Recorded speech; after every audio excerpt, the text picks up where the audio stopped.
صباح الخير. النهاردة هعمل معاكم كيكة شتوية بتوابل عطرية هتملى البيت فرحة وسعادة وريحة حلوة، وحقيقة هتستمتعوا بالوصفة دي.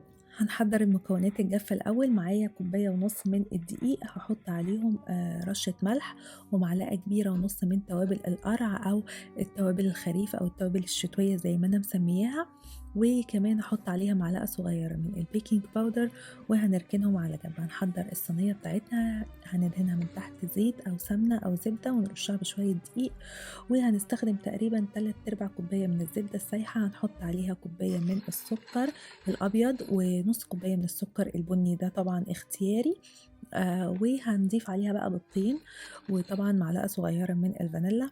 هنقلب كده الكلام ده الأول شوية بالمضرب، المضرب اليدوي مفيش منه مشكلة، وهنضيف عليها نص كوباية من الحليب وهنضرب، وبعد كده بقى هننزل المكونات الجافة عليها وهنقلب.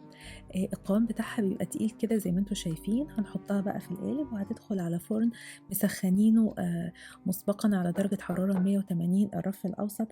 هتقعد تقريبا من 20 ل 30 دقيقة، ولما تطلع نحطها كده على شبكة علشان نهويها شوية.